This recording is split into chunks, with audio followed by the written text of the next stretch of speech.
도널드 트럼프 미국 대통령이 애플을 두둔하며 연일 삼성전자를 언급하고 있는데요. 어떤 의도가 있는 것은 아닌지 의구심을 낳고 있습니다. 일본 역시 정부 차원에서 수출 규제를 이어가고 있는데 이렇게 이례적으로 민간 기업의 외국 정부 차원의 압박이 이어지면서 우리 정부도 나서야 한다는 주장이 나오고 있습니다. 조은하 기자가 보도합니다. 팀쿡 CEO가 관세를 물지 않는 삼성전자가 미국 시장에서 유리해질 것이라며 우려했는데 매우 설득력 있는 주장을 했다고 생각한다. 애플은 위대한 미국 기업으로 단기적으로 팀쿡 CEO를 도와줘야 한다. 도널드 트럼프 미국 대통령이 최근 연달아 삼성전자를 거론하며 애플을 두둔하는 말을 쏟아냈습니다.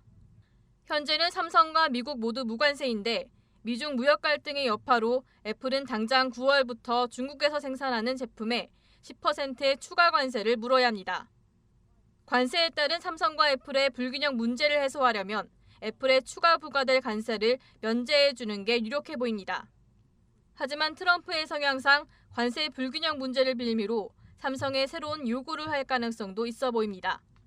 이제 애플의 최대 경쟁자인 삼성전자에도 이제 작년에 세탁기 공장을 미국에 건설했듯이 좀 더 이제 미국에서 스마트폰이라든지 이런 거 생산도 했으면 하는 바람을 가지고 있을 걸로 보여요.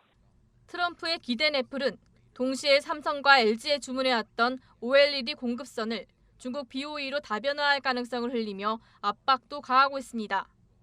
올해 상반기 반도체 시장 1위 자리를 인텔에게 내줬고 화웨이 사태로 중국 내 매출은 이미 30% 넘게 감소하는 등 시장에서 주는 시그널이 삼성에게는 심상치 않습니다. 민간 기업들 간의 경쟁이 아니라 보호무역주의를 내세운 국가 차원의 개입이 이어지면서 삼성이 홀로 버티기에는 힘들 것이란 우려도 나오고 있습니다. 삼성에서는 그러니까 이런 상황들이 그냥 이 시장 상황으로만으로도 너무 힘든 거예요. 기업에서 정말 기업 활동을 제대로 해야 이 정부가 추진하고자 하는 정책에 있어서 그런 뒷받침을 해줄 수 있는 거지. 기업 활동이 제대로 안 되면 되겠냐 이런 말씀을 많이 하시더라고요. 재계는 이번 위기는 삼성만이 아니라 수출 의존도가 높은 우리 기업들 전체의 문제라며 정부와 기업이 힘을 합해 이겨내야 한다고 주문합니다. 머니투데이 방송 조은하입니다.